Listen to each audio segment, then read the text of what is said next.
Brad made some Emerson Drive and your popularity. With the Greatest Hits album, what was the thought process going into that and the tour? Well, about 8 months ago, we had an opportunity to get back into the studio. And when we started thinking about it, we had over 14 singles in the last 10 years and felt like we had an opportunity to put a Greatest Hits package together. And started working with it with the label, and I guess over the last few months just really nailing it down as to what would be on it for content. And it's been exciting because it changes week after week, and songs that made it and didn't make it, and old stuff that we recut to put on it, behind the scenes stuff in the studio. Just a lot of different ideas that went into it that make it unique for a fan that wants to pick it up. Compare your career now to when it all began. How has the approach to music changed overall? Well, when we first started this band, we were 16 years old, and over the last 16 years, from what it was to where it is today, is absolutely night and day. I mean, it's become a dream come true. A lot of hard work, and just being able to build year after year into something bigger, I guess. Albums.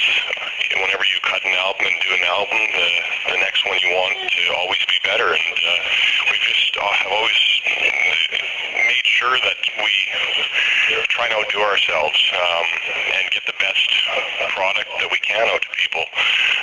When it comes to singles, when it comes to the image of the band, and just having longevity in this business and making sure that we're not one of those groups that has a couple hits and then you never hear from them again.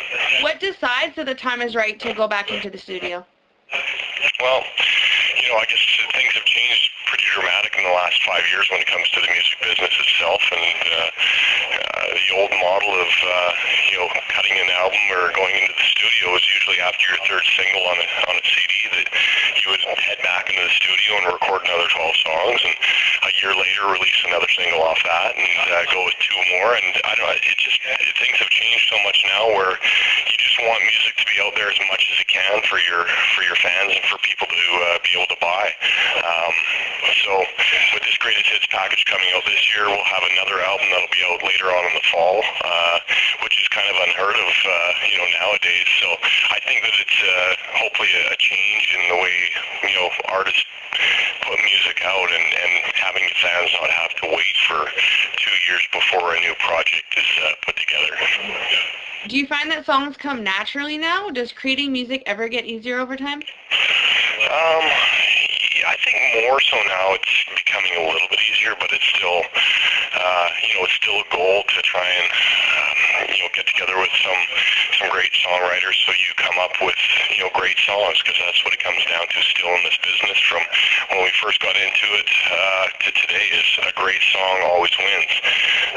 And we've been able to have a few in our career. We've had some good songs in our career, but a couple of great ones, and that makes the difference at the end of the day, is those great songs.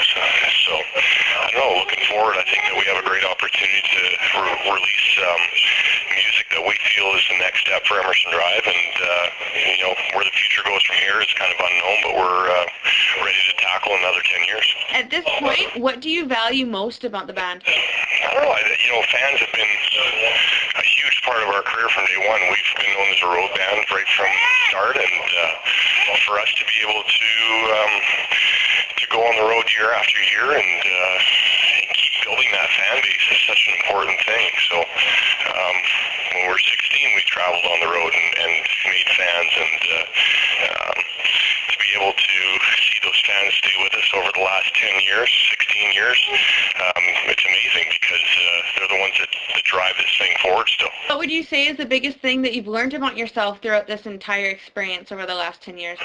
Patience. Patience is the biggest key.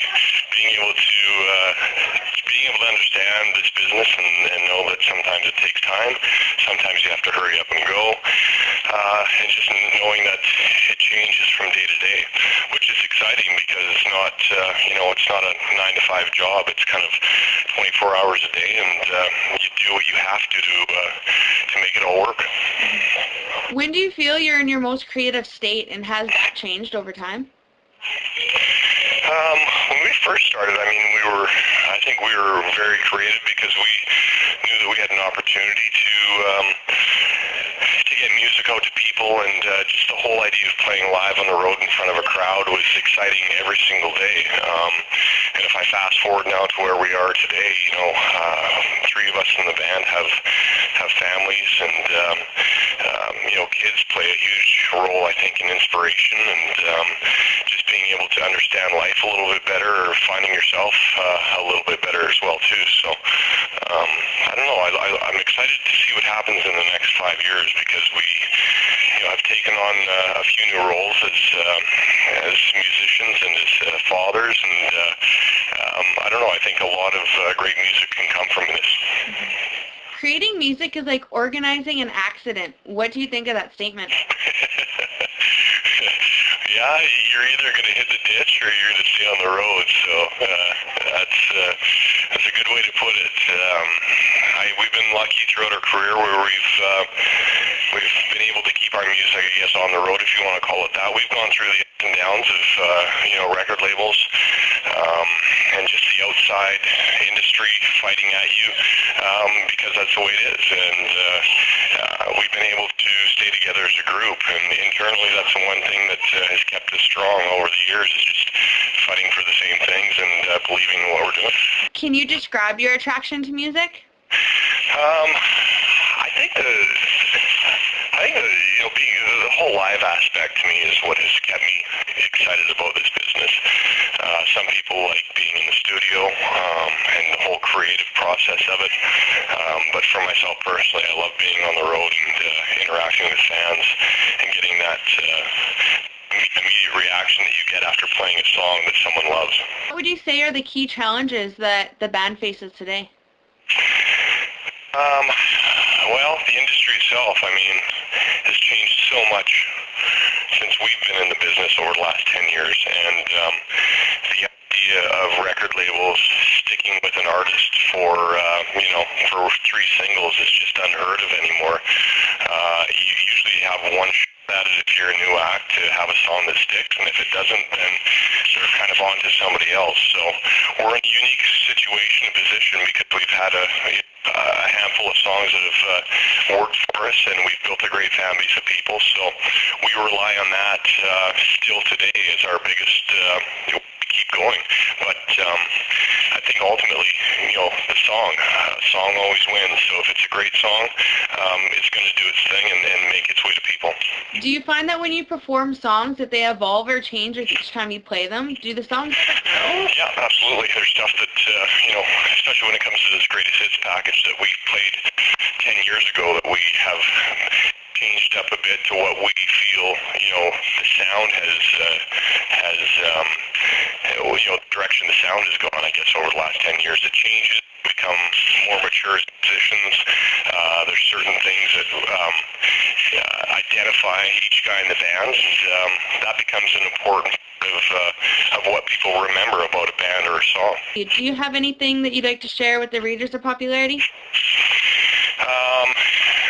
Yeah, obviously, just if you haven't seen the band before and you have an opportunity to come see us play, we're the type of band that wants to make sure that after you've done the show, you want to come back and see the next one when we're through your town. So we're all about high energy and just making sure that we gain another every time we play. Awesome. Thank you so much for taking the time to chat. I really appreciate it. Yeah.